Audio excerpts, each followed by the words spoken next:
नमस्कार, स्वागत है आपका दूरदर्शन किसान पर। आपके साथ मैं हूं अंजू सिंह। कोरोना वायरस की महामारी में किसानों की लड़ाई के साथ हमारा कार्यक्रम आत्मनिर्भर भारत लगातार बना हुआ है, ताकि किसानों तक इस दौर में भी खेती किसानी से जुड़ी हुई तमाम नवीनतम जानकारियां पहुंच सके और वो खेती किसानी को लाभकारी बना सके। तो चलिए शुरुआत करते हैं आज के हमारे कार्यक्रम आत्मनिर्भर भारत की और बताते हैं आपको कि आज क्या है विशेष। सबसे पहले नजर सुर्खियों पर। मोदी सरकार ने पूरे किए 7 साल। बहरीन में भारतीय आमों की प्रदर्शनी। कैसे बढ़ा सकता है मधुमक्खी पालन किसानों की आय। आईसीएआर की कोविड से जुड़ी किसानों के लिए विशेष एडवाइजरी और किसानों को कैसे होगा क्लस्टर विकास योजना से लाभ। आइए अब खबरें देखते हैं विस्तार से। मोदी सरकार को 7 साल पूरे हो गए हैं और इन 7 सालों में कृषि के क्षेत्र पर विशेष फोकस रहा, ताकि हमारे किसानों की आय में वृद्धि हो सके और कृषि के क्षेत्र को गति मिल सके। कई तरह के सकारात्मक बदलाव भी देखने को मिले। आइए जानते हैं केंद्रीय कृषि एवं किसान कल्याण राज्य मंत्री कैलाश चौधरी ने सरकार की उपलब्धियों के बारे में क्या कुछ कहा। मोदी सरकार मतलब कि बीजेपी की जो सरकार है सर, 7 साल पूरा हो चुका है सर। इनको आप मोदी जी के, नरेंद्र मोदी जी के जो नेतृत्व में ये सरकार चल रही है, किस रूप में सर दिखते हैं? किसानों के हित के फैसले करना और किसानों को उसका लाभ मिले, इसी दृष्टि से मोदी जी की सरकार काम कर रही है। और किसानों के लिए जो सबसे पहला काम किया कि उसके लिए बजट को बढ़ाना। जहां यूपीए के समय के अंदर तो कृषि का टोटल बजट ही होता था वो 20,000 करोड़ या 22,000 करोड़ रुपए, इससे अधिक नहीं हुआ। लेकिन अभी कृषि का टोटल जो बजट है वो 1 लाख और अगर 25,000 करोड़ रुपए होता है, तो मैं सोचता हूँ कि निश्चित रूप से उसके अंदर जो वृद्धि की गई है 10 गुना वृद्धि हुई है। तो ये किसान के लिए लाभदायक है। और किसान को जब बजट ही नहीं होगा तो किसान को कैसे लाभ मिलेगा? तो इसको लेकर निश्चित रूप से प्रारंभ से ही प्रधानमंत्री जी ने किसानों की चिंता की और किसानों के लिए 2022 का लक्ष्य लिया कि किसानों के नाम पर राजनीति तो बहुत लोगों ने की, लेकिन वास्तव में किसान के हित का फैसला करना है तो उसके लिए चाहे एमएसपी को बढ़ाना हो, चाहे डीएपी के अंदर सब्सिडी देना हो, चाहे 10,000 एफपीओ बनाकर किसानों को आत्मनिर्भर बनाना हो, चाहे आत्मनिर्भर के लिए जो 1 लाख करोड़ रुपए एग्रीकल्चर इंफ्रास्ट्रक्चर पर खर्च करने का निर्णय लेना हो, ये सारे, और जैविक खेती को बढ़ावा देने का विषय हो, ये सारी चीज़ें जो की जा रही है कि किसान की लागत कैसे कम हो और उन्नत किस्म का बीज कैसे मिले, उसको मार्केट कैसे मिले, इन सारी दृष्टियों को लेकर सरकार काम कर रही है। और मैं सोचता हूँ कि जो कृषि के 3 महत्वपूर्ण कानून बने, ये कृषि के तीनों कानून आने वाले समय में किसानों के जीवन में परिवर्तन करने वाले होंगे। क्योंकि जो किसान के ऊपर बाधा थी, किसान स्वतंत्र नहीं था, इस कानून के माध्यम से अब स्वतंत्र हुआ है। मन चाहे स्थान पर, मन चाहे रेट के ऊपर वो अपने उत्पादन को बेच सकेगा। तो इस तरह से जो किसानों के लिए ऐतिहासिक फैसले हुए हैं, तो मैं सोचता हूँ कि निश्चित रूप से आने वाले समय के अंदर नरेंद्र मोदी जी की सरकार है वो किसानों की इनकम कैसे बढ़े, इसको लेकर चिंता कर रही है। और मैं मानता हूँ कि आने वाले समय के अंदर निश्चित रूप से किसान आत्मनिर्भर बनेगा, और किसान आत्मनिर्भर बनेगा तभी हमारा गांव आत्मनिर्भर होगा, और जब गांव आत्मनिर्भर बनता है तभी हमारा देश आत्मनिर्भर बनता है। तो इसी को लेकर मोदी जी की सरकार है वो निश्चित रूप से काम कर रही है। सर, 2022 में किसानों की आय डबल करना, ये भी तो सर प्रधानमंत्री नरेंद्र मोदी जी के एक सपना था सर। अब इसका टाइम भी बहुत कम रह गया है सर, इसको किस रूप में देखते हैं? क्या लगता है सर, ये किसानों की जो इनकम है डबल हो पाएगा और मोदी जी के जो सपना है क्या वो पूरा हो पाएगी? देखो, चाहे सोयल हेल्थ कार्ड का विषय हो, चाहे एमएसपी को 1.5 गुना करने का विषय हो, या उसमें और वृद्धि लगातार प्रतिवर्ष बढ़ाने का विषय है, और 10,000 एफपीओ बना जा रहे हैं, प्रोसेसिंग यूनिट, और जैसा मैंने कहा कि एग्रीकल्चर इंफ्रास्ट्रक्चर पर 1 लाख करोड़ रुपए, ये सब जब खर्चा होके और जब धरातल पर उतरेगा, किसान अपने उत्पादन को मार्केट के अंदर बेचेगा, जो उसको उदाहरण के तौर पर जो आलू है, अगर आलू किसान वैसे बेचता है तो 10 रुपये के अंदर या 5 रुपये किलो के अंदर बेच के आता है, वही किसान अपने गांव के अंदर एफपीओ के माध्यम से वो अपने सब किसान मिलकर एक समूह बनाकर अगर उसकी चिप्स बनाकर बेचेगा तो उसकी रेट स्वतः ही 10 गुना हो जाएगी। इसी तरह से अगर कोई जीरा है, जीरे से मसाला बनाकर डायरेक्ट अगर किसान बेचेगा तो उसको किसान को 3 गुना दुगना रेट मिलेगी। तो इस तरह से जो FPO बनाए जा रहे हैं 10,000, उसमें किसान जितने अधिक जुड़ेंगे, FPO के मेंबर अगर किसान अधिक से अधिक बनेंगे तो उनका समूह है वो बनेगा और सब संगठित होंगे किसान, तो मैं सोचता हूँ कि वो अपनी खुद की फसल भी अच्छी गुणवत्ता वाली को बो पाएंगे। बोने के बाद में उसकी मार्केटिंग कहाँ होगी उसको भी उनको जानकारी होगी, और उससे प्रोसेसिंग होने वाली है तो वो प्रोसेसिंग स्वयं करेंगे। सभी किसान मिलकर अपनी खुद की मिल या उसकी फैक्ट्री लगाकर उसमें प्रोसेसिंग करके पैकिंग करके और खुद रेट तय करेगा कि मेरी फसल की ये रेट होगी। तो ये जब होगा तो मैं सोचता हूँ किसान को इसका बेनिफिट मिलेगा, क्योंकि आज दिन तक किसान रेट तय नहीं करता आया है। आज दिन तक मंडी के अंदर आड़तीय किसान की फसल की रेट तय करते थे, लेकिन जब FPO बन जाएगा 10,000 के जो बनेंगे और उसमें समूह बनकर, और जब वो पैकिंग करके और खुद बेचेगा तो उसके अंदर एक तो किसान के वहाँ पर आकर व्यापारी खरीद के जाएगा और रेट भी स्वयं तय करेगा कि इस फसल की मैं इस रेट के अंदर बेचूंगा। तो ये अधिकार किसानों को इस कानून के माध्यम से मिला है, इसका लाभ भी निश्चित रूप से मिलेगा। तो मैं सोचता हूँ कि आने वाले समय के अंदर किसानों को जो ये आत्मनिर्भर बनाने का जो हमारा संकल्प है, प्रधानमंत्री जी हमेशा किसानों के लिए चिंता करते हैं। लाल किले के प्राचीर से भी हमेशा प्रधानमंत्री जी ने कहा है कि हमारा प्राथमिकता में किसान है, और किसान के लिए समर्पित सरकार निश्चित रूप से आने वाले समय में किसानों को इस योजना के माध्यम से, और जो हमने चाहे सम्मान निधि का पैसा है जो लगभग आज 10 करोड़ से अधिक किसानों के खाते में डायरेक्ट सम्मान निधि का पैसा जाता है, जो 6,000 रुपये प्रतिवर्ष दिया जा रहा है, और जो आज दिन तक लगभग 1,25,000 करोड़ से अधिक डायरेक्ट DBT के माध्यम से किसान के खाते में पहुंच चुका है। तो मैं सोचता हूं कि ये सारी योजनाएं जो बनाई जा रही है, इन सब के पीछे हेतु यही है कि 2022 तक हमारे किसानों की इनकम को डबल करना है। तो मैं सोचता हूं कि इसके अंदर हम सफल होंगे, और 2022 के बाद किसान और आगे प्रगति करेगा, क्योंकि जब उनकी खुद की प्रोसेस होंगी तो उसके बाद तो निश्चित रूप से और गति के साथ में किसान जो कृषि छोड़कर गांव के लोग हैं जो शहरों में चले गए, आने वाले समय में यहाँ बैठा दावे के साथ मैं कहता हूँ कि जो लोग गए वो वापस खेती की ओर आएंगे, और खेती लाभकारी होगी, और किसानों के लिए जो उत्तम खेती है वो उत्तम खेती होगी, और किसान गांव की ओर लौटकर और अपनी फसल को प्राथमिकता में लेकर और किसान इस अपने ग्राम का विकास करेंगे और देश का विकास होगा। तो भी आपने जाना कि सरकार किसानों की बेहतरी के लिए किस तरीके से लगातार प्रयास कर रही है, और आगे भी ये सिलसिला जारी रहेगा। इसी के साथ ही वक्त है छोटे से ब्रेक का। ब्रेक के बाद भी हमारा विशेष कार्यक्रम आत्मनिर्भर भारत जारी रहेगा। कहीं मत जाइएगा, बने रहे हमारे साथ। छोटा सा ब्रेक।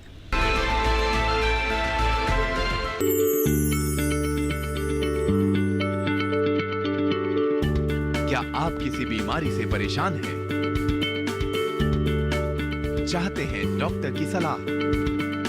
तो हम हैं आपके साथ, बताएंगे आपको जीने की राह। समस्याएं आपकी, समाधान देश के मशहूर विशेषज्ञों के। घर बैठे बात करें देश के जाने माने डॉक्टरों से। हमारे लाइव प्रोग्राम स्वस्थ किसान में हर शनिवार शाम 6 बजे से 7 बजे तक। खुशहाल होंगे खेत, पशु रहेंगे स्वस्थ, सरकारी स्कीम का होगा लाभ, जब एक्सपर्ट्स का मिलेगा साथ, आपके सवाल विशेषज्ञों के जवाब, सिर्फ एक फोन कॉल की दूरी पर। देखिए किसानों का अपना प्रोग्राम हेलो किसान, सोमवार से शुक्रवार शाम 6 बजे से सिर्फ दूरदर्शन किसान पर। ब्रेक के बाद एक बार फिर आपका स्वागत है। आप देख रहे हैं हमारा विशेष कार्यक्रम आत्मनिर्भर भारत। आज के दौर में हमारे किसान परंपरागत खेती के साथ साथ कृषि से जुड़े ऐसे व्यवसाय भी अपनाना चाहते हैं जिससे उनकी आय में वृद्धि हो सके, और इनमें से एक अच्छा विकल्प है मधुमक्खी पालन। आइए आपको बताते हैं कि हमारे किसान कैसे कम लागत से इसकी शुरुआत कर सकते हैं और इसके किस किस तरह के लाभ उन्हें प्राप्त हो सकते हैं। इसके बारे में विस्तार से जानकारी दे रहे हैं उज्ज्वल कृषि विज्ञान केंद्र के वैज्ञानिक। मधुमक्खी पालन एक ऐसा व्यवसाय है जिसमें ना तो खेत की ज़रूरत होती है, कम पूंजी के व्यक्ति भी इसको कर सकते हैं। साथ ही साथ इसमें महिला भी, पुरुष भी, बुजुर्ग भी, कोई भी इसमें इन्वॉल्व होकर कर सकता है। गर्मी का मौसम है तो गर्मी के मौसम में कुछ समस्या जो आती है और किस प्रकार से मधुमक्खी पालक को उसका निदान करना चाहिए उसके बारे में मैं थोड़ा प्रकाश डालूँगा। इस समय जो गर्मी का मौसम है, इस समय सबसे बड़ी समस्या आती है क्योंकि तापमान जो है लगभग 40 के आसपास है। तो इस समय मधुमक्खी पालक को चाहिए कि पहले तो जो मधुमक्खी है उनके आसपास स्वच्छ पानी होना चाहिए। जहाँ भी वो माइग्रेट करते हैं यानी कि स्थानांतरण करते हैं वहाँ पानी का होना स्वच्छ का बहुत ज़रूरी है। साथ ही साथ इस मौसम में कभी कभी जो है कुछ फ्लोरा की भी कमी आ जाती है। तो फ्लोरा की कमी के लिए ज़रूरी है कि आप आर्टिफिशियल भोजन भी उनको दे सकते हैं। इसके लिए 1 भाग चीनी और 1 भाग पानी दोनों को मिक्स करके और उनको जो है मधुमक्खी को फीडर की सहायता से मधुमक्खी पालक को देना चाहिए। साथ ही साथ इसका जो स्थान है वहाँ छाया में आप इसको बॉक्स रखें। इस समय क्योंकि गर्मी बहुत ज़्यादा है तो छाया होनी बहुत ज़रूरी है, नहीं तो मधुमक्खी को नुकसान हो सकता है। साथ ही साथ जो इसके बॉक्स हैं उनको जो है सफ़ेद जो पेंट है वो कर देना चाहिए ताकि जो बक्सों का तापमान है वो नियंत्रित रहे। तो कुछ समस्या आती है इसमें, जैसे एक समस्या इस समय आ सकती है माइट कीट की। तो माइट कीट के लिए ज़रूरी है कि उसके लिए आप फॉर्मिक एसिड 5 ml जो बॉक्स है उसकी तलपट में लगाएं। साथ ही साथ इसमें सल्फ़र का भी प्रयोग किसान भाई कर सकते हैं, या फिर इसके अलावा भी आजवान सत आता है जिसको मतलब आजवान का पाउडर, उसको 1 ग्राम लगभग 1 बॉक्स में उसको पोटली बनाकर जो आपका कपड़ा होता है उसमें किसान भाई यानी कि मधुमक्खी पालक रख सकते हैं। तो इस समय इन चीज़ों का विशेष ध्यान रखना है ताकि आपकी जो मधुमक्खी हैं वो सुरक्षित रहे और अधिक से अधिक आपको शहद का उत्पादन मिल सके। और कृषि विज्ञान केंद्र इसी में अभी जो है भारत सरकार की जो स्कीम चली हुई है मधु मिशन के तहत, उसमें कृषि विज्ञान केंद्र विभिन्न प्रशिक्षण भी दे रहा है। और कृषि विज्ञान केंद्र दिल्ली भी इसमें 6 प्रशिक्षण देगा, जिसमें हमने 2 कर लिए हैं अब तक, और जो है भविष्य में 6 और हम 4 और करने जा रहे हैं। तो इस प्रकार से जो प्रशिक्षार्थी इसमें लेना चाहता है वो कृषि विज्ञान केंद्र उजवा से भी संपर्क कर सकता है। और आइए अब आपको बताते हैं फलों के राजा आम के बारे में, जो कि अपने स्वाद की वजह से पूरी दुनिया में प्रसिद्ध है। खास तौर से हम बात करें भारतीय आमों की तो इनकी मांग भी विदेशों में अच्छी खासी देखने को मिलती है।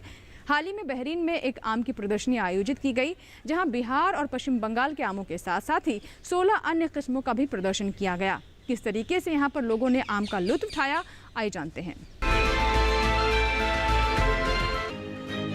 बहरीन में सप्ताह भर चलने वाला भारतीय आम संवर्धन कार्यक्रम आरंभ हुआ।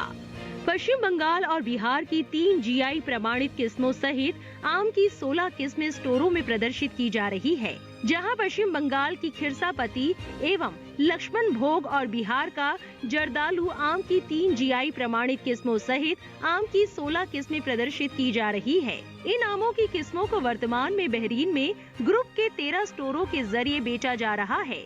इन आमों को एपिडा पंजीकृत निर्यातक द्वारा बंगाल एवं बिहार से प्राप्त किया गया था। एपिडा गैर पारंपरिक क्षेत्रों तथा राज्यों से आम के निर्यात को बढ़ावा देने के लिए कदम उठाता रहा है। एपिडा आम के निर्यात को बढ़ावा देने के लिए वर्चुअल क्रेता विक्रेता बैठकों तथा उत्सवों का आयोजन करता रहा है। हाल ही में इसने जर्मनी के बर्लिन में आम महोत्सव का आयोजन किया था। इस सीजन में पहली बार भारत ने हाल ही में आंध्र प्रदेश के कृष्णा एवं चित्तूर जिलों के किसानों से प्राप्त भौगोलिक GI प्रमाणित बनगनापल्ली तथा दूसरी किस्म सुवर्ण रेखा आमों की 2.5 मीट्रिक टन की एक खेप निर्यात की है। भारत में अधिकांश राज्यों में आमों के बागान हैं, पर उत्तर प्रदेश, बिहार, आंध्र प्रदेश, तेलंगाना, कर्नाटक राज्यों की फल के कुल उत्पादन में बड़ी हिस्सेदारी है। अल्फोंसो, केसर, तोतापरी तथा बनगनपल्ली भारत की अग्रणी निर्यात किस्में हैं। आमों का निर्यात मुख्य रूप से 3 रूपों में होता है: ताजे आम का गुदा और आम के स्लाइस। आमों को एपिडा पंजीकृत पैक हाउस सुविधा केंद्रों द्वारा प्रोसेस किया जाता है और उसके बाद मिडल ईस्ट, यूरोपीय संघ, जापान तथा दक्षिण कोरिया सहित विभिन्न क्षेत्रों तथा देशों में निर्यात किया जाता है। महामारी के इस दौर में भी कृषि के क्षेत्र ने बेहतरीन प्रदर्शन किया है और ये सब कुछ संभव हो पाया है किसानों की जी तोड़ मेहनत की वजह से। लेकिन ऐसे में अपने आप को संक्रमण से बचाने के उपाय भी करने जरूरी है। आइए जानते हैं कोविड को लेकर ICAR की तरफ से क्या एडवाइजरी जारी की गई है, जिसका ध्यान रखना किसानों के लिए बहुत जरूरी है।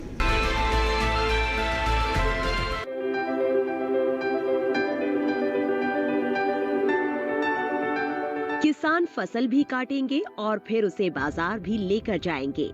ये ऐसे काम है जिन्हें कोरोना संकट के बीच भी टाला नहीं जा सकता। किसानों का काम भी चलता रहे और बीमारी का फैलाव भी ना हो, इसके लिए कई तरह की सावधानियां अन्नदाता को अपनानी होंगी, जैसे बार बार साबुन से हाथ धोना, सामाजिक दूरी बनाए रखना, चेहरे पर मास्क लगाना, औजारों और मशीनों की साफ सफाई का ख्याल रखना, यानी मशीनों को सैनिटाइज करते रहे। इसी तरह परिवहन वाहनों, जूट बोरों या दूसरे पैकेजिंग सामान को भी इस्तेमाल से पहले सैनिटाइज करें। बेहतर होगा कि ज्यादातर काम मशीनों से किया जाए और मशीन के पास केवल आवश्यक संख्या में ही मजदूरों को जाने दिया जाए। जिन हिस्सों में कटाई या चुनाई का काम हाथों से हो रहा है, वहां 4 से 5 फीट की पट्टियों में काम करें। इससे मजदूरों के बीच दूरी बनाने में मदद मिलेगी। जहां तक संभव हो, कृषि कार्य समय अंतराल पर करें ताकि बहुत ज्यादा मजदूर इकट्ठा ना हो। काम पर जाने पहचाने लोगों को ही लगाए और उनसे भी जरूरी पूछताछ कर ले ताकि संदिग्ध या विषाणु वाहक शख्स से बचा जा सके। कटाई के बाद फसल का संग्रहण 3 से 4 फीट की दूरी पर छोटी छोटी ढेरियों में किया जा सकता है। साथ ही खेत के स्तर पर प्रसंस्करण के दौरान प्रति ढेरी 1 से 2 व्यक्तियों दिया जाना चाहिए। गेहूं, मक्का और मूंगफली के लिए उपयोग में लाए जाने वाले थ्रेशर की भी उचित साफ सफाई करें। मशीनों के जिन हिस्सों को बार बार हाथ से छूने की जरूरत पड़ती हो, उन्हें साबुन से धोते रहें। इसी के साथ ही यहाँ रुकेंगे एक छोटे से ब्रेक के लिए। ब्रेक के बाद भी हमारा ये विशेष कार्यक्रम आत्मनिर्भर भारत जारी रहेगा। कहीं मत जाइएगा, बने रहे हमारे साथ।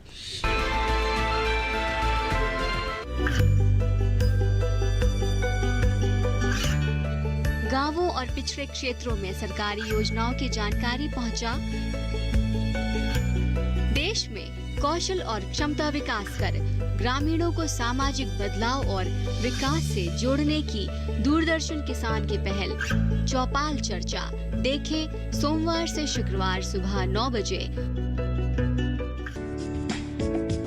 ये कामयाबी है अन्नदाता की। ये कहानी है खेत और खलिहानों की। कैसे करें अपने पशुओं की देखभाल, जानिए गांव-गांव के किसानों का हाल। देखिए गांव किसान सोमवार से शुक्रवार दोपहर 12 बजे सिर्फ डीडी किसान पर। ब्रेक के बाद एक बार फिर आपका स्वागत है। आप देख रहे हैं हमारा विशेष कार्यक्रम आत्मनिर्भर भारत। आइए कार्यक्रम को आगे बढ़ाते हैं और अब आपको बताते हैं क्लस्टर विकास योजना के बारे में। कैसे इससे छोटे किसानों को लाभ हो सकता है और साथ ही उनकी आय में वृद्धि हो सकती है। सरकार की तरफ से किस तरीके से इस योजना को किसानों तक पहुंचाया जा रहा है, इसके बारे में विस्तार से जानकारी दी कृषि आयुक्त SK मल्होत्रा जी ने। आइए देखते हैं उन्होंने क्या कुछ बताया इसके बारे में। क्लस्टर विकास योजना का जो शुरुआत किया गया है, सर इसका मेन पर्पस क्या है? जैसा कि आप जानते हैं कि हमारे भारतवर्ष में सभी तरह की क्लाइमेटिक कंडीशन है। हमारे पास टेम्परेट रीजन भी है, ट्रॉपिकल है, सब ट्रॉपिकल है। सभी तरह के फल एवं सब्जियां जो है हमारे यहाँ देश में उत्पादन होता है। जैसा कि अभी मालूम है कि 320.7 मिलियन टन फल और सब्जियां और अन्य जो हमारे हॉर्टिकल्चर के प्रोड्यूस हैं उनका उत्पादन हमारे देश भर में हुआ है। लेकिन उसमें जैसे पता लगा कि हमारी और भी बहुत सारी ऐसी संभावनाएं हैं जिसमें हम अपना प्रोडक्शन बढ़ा सकते हैं और साथ के साथ गुणवत्ता भी बढ़ा सकते हैं, क्योंकि इसमें एक्सपोर्ट की भी बहुत सारी ऐसी संभावनाएं हैं। तो अभी उन सब चीज़ों को ध्यान में रखते हुए ये सोचा गया कि भारत सरकार ने ये एक नियम बनाया कि और एक योजना बनाई कि हमें एक क्लस्टर अप्रोच को लेकर के बागवानी के जितने भी मद हैं, जो फसलें हैं हमारी, चाहे वो फल हैं, सब्जियां हैं, मसाले हैं या सुगंधीय पौधे हैं और साथ के साथ में इसमें आप अगर देखें तो प्लांटेशन क्रॉप्स भी आते हैं, जिसमें कोकोनट और साथ साथ में जो उसका कोको और ये सब फसलें जो है उसमें साथ में आ जाती हैं। तो उनका उत्पादन कैसे बढ़े, उनकी उत्पादकता कैसे बढ़े, जिससे कि हमारे जितने भी ये हाई वैल्यू क्रॉप हैं, क्योंकि इनको हम nutritional security point of view से बहुत इंपॉर्टेंट समझते हैं, क्योंकि ये हमारी खाद्य सुरक्षा के साथ साथ पोषण सुरक्षा को भी सुनिश्चित करते हैं। तो इस जो पोषण सुरक्षा है और खाद्य सुरक्षा है, इसको हम पूरे देश के लिए, हम अपने लोगों के लिए कैसे जो है अधिक से अधिक उपलब्धता बढ़ा सकते हैं। जैसे आपने बताया कि 53 है, 53 में से 12 को सिलेक्ट किया गया है। सर ये कैसे सिलेक्ट किया जाता है? अगर एक आम किसान है, इस क्लस्टर से किस तरह से अपना फ़ायदा उठा सकता है? देखिए जी, आप पूरे जैसे देश को जो है अलग अलग एग्रो क्लाइमेटिक कंडीशन के हिसाब से एग्रो क्लाइमेटिक जोन बनाए गए हैं। इसके लिए 20 एग्रो क्लाइमेटिक जोन की पहचान हुई है और उनके बेस पर फिर हम लोगों ने उसको रीजनल लेवल पर उसको बांटा है, जिससे कि जितने भी एग्रो क्लाइमेटिक जोन हैं सब अलग अलग जलवायु में अलग अलग प्रकार के ऐसे फल एवं सब्जियां हैं जिनका उत्पादन होता है। इसी प्रकार से माइक्रो लेवल प्लानिंग की गई है कि सभी जितने भी हमारे कृषि जलवायु क्षेत्र हैं वो कोई भी अछूता ना रहे, सभी कवर हो जाएं। और चाहे आप देखें कि इसमें अगर आप बात करें कि तो हमारे पहाड़ी राज्य हैं, चाहे जिसमें जम्मू कश्मीर आता है, हिमाचल प्रदेश आता है, उत्तराखंड आता है, इसके बाद नॉर्थ ईस्टर्न का हमारा रीजन है। नॉर्थ ईस्टर्न रीजन में जो हमारी 8 स्टेट आती हैं उनको जो है उसको अलग से जो है उसके लिए अलग से हमारे इसमें योजना में उसका स्थान दिया गया है। हमारा ईस्टर्न रीजन है जिसमें उड़ीसा, बिहार, छत्तीसगढ़, झारखंड और जो 2-3 और भी राज्य हैं, इस तरह से कुल मिलाकर 6 राज्य हैं, वेस्ट बंगाल भी आता है। तो उन 6 राज्यों के लिए अलग से, तो इस तरह से करके जो हमारी रीजन वाइज प्लानिंग है वो बनाई गई है, जिसमें कि सभी किसान जो है लगभग उसमें कवर हों और हमारे जितनी फसलें हैं मुख्य रूप से वो सभी कवर हों।